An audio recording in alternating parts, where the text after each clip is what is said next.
ignorons de ce scandale? D'abord, il faut camper le débat. C'est essentiel. Touba, contre la volonté de son fondateur Cheikh Al-Khadim, qui voulait faire de cette cité une cité bénie où on adoue Dieu, Touba est devenu un lieu de tous les trafics. Touba est quand même la sainte. C'est la sainte. Il a voulu faire la sainte. Mais nous vivons une réalité à Touba. Touba est le milieu où tous les trafics se font.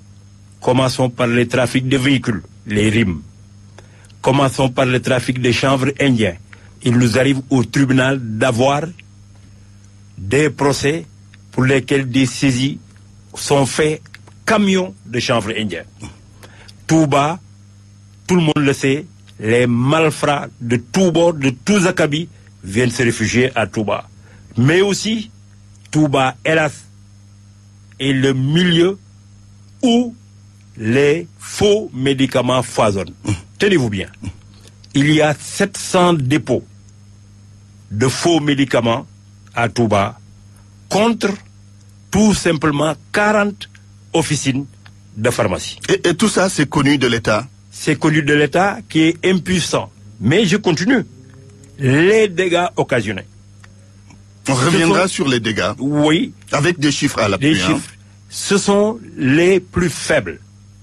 qui meurent de ça. Plus que les accidentés de la circulation. Plus que les malades du sida. Et en face, aucune réaction. La faiblesse de l'État, les structures de l'État n'existent presque pas à Touba. Et ça s'explique à votre avis? Faiblesse de l'État? Eh bien, peut-être manque de volonté. Pourquoi ils sont si frileux pour dire que oui, à Touba, on ne peut pas faire ci, on ne peut pas faire cela? Or, le représentant de Serigne Touba sur terre, qui est le Khalife général, n'a de cesse de rappeler la sainteté de Touba. Il le fait à l'occasion de tous les sermons. Tabaski, Korité, y suit tous les vendredis à l'occasion de toute cérémonie. Le discours reste le même. Mais aussi non suivi de faits. C'est ce qui fait que ce commerce qui prospère, c'est un commerce, excusez-moi l'expression, je le reprends, c'est un commerce mafieux. Est-ce qu'on a assez sensibilisé les populations qui achètent ces médicaments? Est-ce qu'on a assez sensibilisé ceux qui doivent réagir pour arrêter ce fléau? Parce que c'est un fléau quand même. C'est un fléau, mais il faut aussi essayer de saisir pourquoi ça persiste. Pourquoi depuis plus de 40 ans, les médicaments sont vendus à Touba.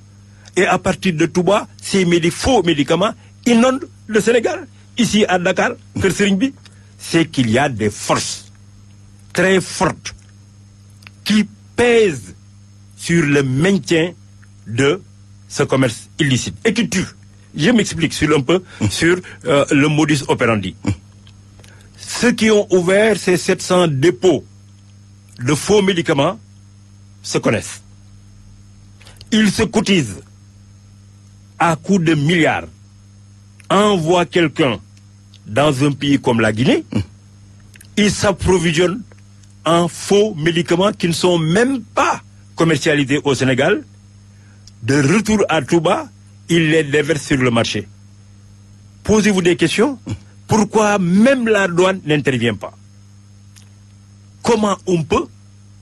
circuler avec de gros porteurs, de gros camions, comme dans le cas en l'espèce, 2 camions qui contiennent un chargement de 1,350 milliard de faux médicaments non contrôlés de la Guinée jusqu'à Touba. Tout de même.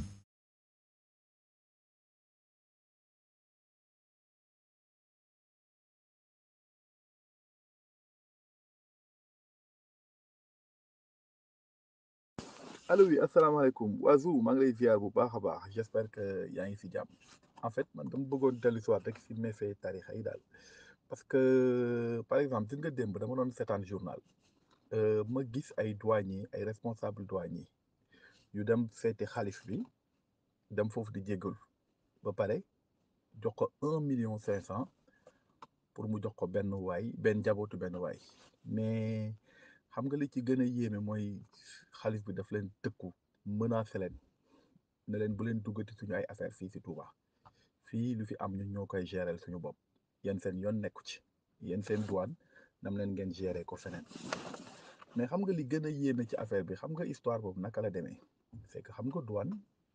ñoom ñooy xool produit yi dugg ci dëkk bi yëpp pour aar dëkk bi maanaam ku fi bëgg a dugal ay drogue ku fi bëgg a dugal ay produits yu baaxul ñoom ñoo lay xool léegi nag ñoom dañoo remarqué ni ci yoonu Touba boobu dafa bëri ay nit yoo xamante ni dañuy am ay faux médicaments mais Touba lañ koy dugalee mais xam nga faux médicament lu garaaw ci faux médicament mooy faux médicament maanaam poson la nit bu ñu la joxee faux médicament dafa mel ni ñu jox la poson moom médicament bu périmé ñoo yem léegi am benn waay boo xamante ni douanier yi dañ ko repéré mu yore camion yore ay faux médicament douanier yi na ko arrêtel waa ji continuer di daw ba mbëkk benn poto ba mu duggee Touba mbëkk benn poto ba ñàkk fa bakkanam léegi ba mu fa ñàkkee bakkanam ñu yëgal ko xalif bi mettitlu ko mais mettitlu le fait que waa ji da doon defar ay faux médicament di ko dugal foofu mais lu mu mettitlu mooy lu tax douane di ko topp ba Touba te ñun nee nañ tarixa yi ñoom dëgg rek la ñuy dawal te ci lu neex yàlla lañ nekk te lu gën ci doomu aadama yi la ñuy def mais ñëpp xam nañ ni Touba foofu noonu di fay génn ci ay nit par année di dem Dakar di faju parce que ay problème rein la ñu am loolu kenn xamul ñaata la mais problème rein yooyu xam nga lan moo koy joxe mooy faux médicament yooyu parce que faux médicament yooyu boo ko utiliser lu ci gën a bëri moom mooy dugg ba yàq sa rein yi yow kenn dootu la mënati faj ñu yóbbu la Dakar déjà appareil yi ñuy defee dialyse doyatul wala soit panne wala am na yeneen problème yi ñu ciy wax ni yow léegi douane ñoom ñiy xeex ak ñiy lor doomu aadama yi ba jàpp ci benn nit boo xamante ni moom ay trafic de faux médicament lay def ñoom ñu obligé dellu si ginnaaw dem ci xalif bi di ko boole dem ci xalif bi di jégalu sur le fait que dafa am benn taalibeem boo xamante ni dafa ñàkk bakkanam parce que dafa doon trafiquer faux médicament ñu jàpp ko fraudeur la woon daal yow nga yaakaar ni yow mii yéen ñii di dooleel sëriñ yi yow tey jii bu fekkoon yow yaa nekkoon place boo waa jooju yaakaar ni sëñ bi dina lay xeexalee noonu gis nga pour man genre dérive yu simple yooyu rek boo ko dee xool te tarixa yi instauré ko rek bu fekkee da nga nekk ci biir da nga war a xoolaat sa bopp daal c'est vrai que dégguma tijaan yi nekk ci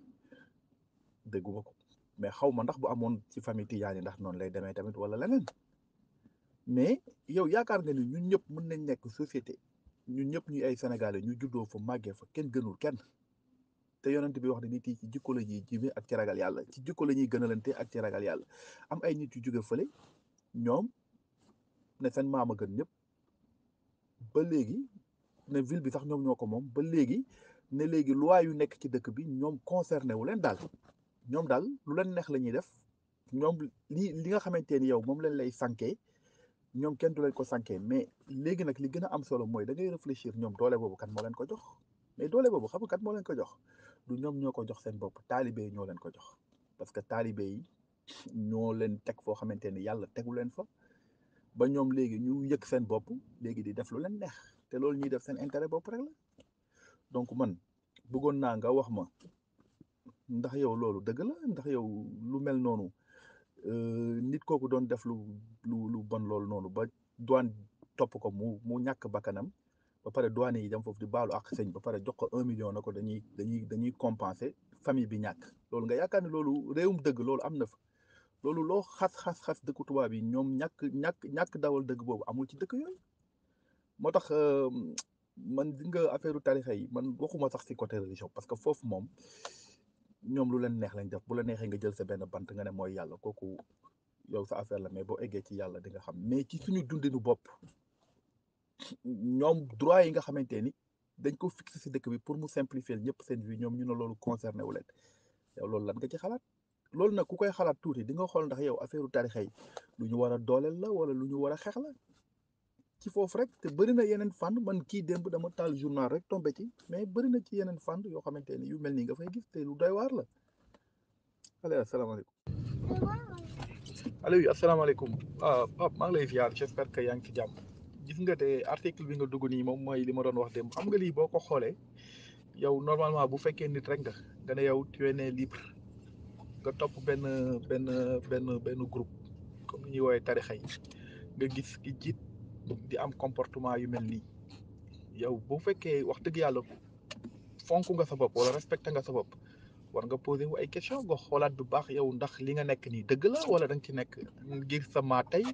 wala da nga ci nekk je ne sais pas pour leneen wala ndax sa sago moo la fa bàyyi bu la fa sa sago bàyyee ça veut dire que da nga nekk ci caaxaan ba pare tey ko yow nga ne ñoom nee nañ ñoom bu dëkk bi stable wala jàmm am fi wala diine bi jëm kanam ñoom ñoo tax te yow seen comportement de tous les jours gisoo fi dara yow nit koo xamante ni moom da doon def ay trafic de faux médicaments nga xamante ni lu ne façon loraange bu ne mën na ko indi si àdduna amul fenn fu ñu koy nangoo yow nga ne kooku noonu bu demee ba gaañ boppam parce que douane da ko loi bi da ko ne taxawal mu bañ a taxaw yow léegi nga critiquer kooku ngay critiquer waa douane ba pare waa douane tam dellu si ginnaaw ñëw naan dañ lay jox genre dédommagement ba pare di jéggalu ñoom lu tax ñu dem foofu ça veut dire que ñoom bu nekkoon Dakar la wala mu nekkoon Tamba wala mu nekkoon Kédougou foofu mun nañ dem foofu def lu leen neex mais bu nekkee Touba la maanaam amoo fa regard daal mais loolu dëkku lan la nañ waxante dëgg rek loolu ñun ndax li ñu nekkee nii dëkk la ndax ay autorité lañ am wala lan lañ am lii tarixa lan la tarixa boo xamante ni yow amoo benn affaire boo xamante ni daal naw nga ko ba pare taalibe yi fi nekk ñoom dañoo war a réfléchir tuuti di xalaat ñoom tey jii bu fekkoon ñoom ñoo demoon tey jii ba yàlla def ñoom ñu am benn genre dissension ak kenn ko bokk ci njabootu sëñ bi kon ça veut dire que kooku moo leen gën yow yàlla sàkk la yow nga jël benn nit nga ne yow kooku moo la gën ba moom lépp lu mu def ci lu mu daganal ci yow baax na te yow yaa koy xeexal di ko saagaal ku ko wax dara yow yaay nekk ci internet bi di ko dóoral di ko defal lépp mais est-ce que benn instant ñun waruñu xalaataat sax seet ndax nit yi ndax yenn yi tamit jar na sax di conseil wala di yedd parce que fu mu nekk nii jamono ju ñu nekk nii yàlla dafa def ni ak internet kenn mënatul ndax kenn ñëpp xam nañ information kenn mënatu fi créer benn information boo xamante ni nekkul juste lépp loo xamante ni dugal nañ la ko bu ñu la ko waxee mën nga ko vérifier sa bopp mais yow naka ngay mënee bokk ci benn tarixa nga gis dérive yi yenn déclaration yuy chef bi di def nga gis tamit comportement bi maanaam ñoom ku leen toppoon tey ji réew mi jàmm sax doot fi amati parce que dañ lay sant benn affaire boo ko deful ñu fekk la fa nga nekk duma la yow nga ne ñooñu ñoo nekk si dëkk non mais attends y a un problème dans ce pays wax dëgg yàlla man dama yaakaar ni fu mu nekk nii moom nit yi si la ñu nekk ñoom ñoo ko tey caaxaan gi ñuy nekk ba pare bañ ci génn ñoo ko tey waaye nag ku nekk na nga xam ni bu dul tey tamit injustice moom bu commencé fenn ku nekk mën nga si doon victime ëllëg tey jii bu dul yow bu nekkee sa morom lay dal nga ne non du la mës a concerné bés dina ñëw loolu ngay défendre moom mooy retourné wu contre yow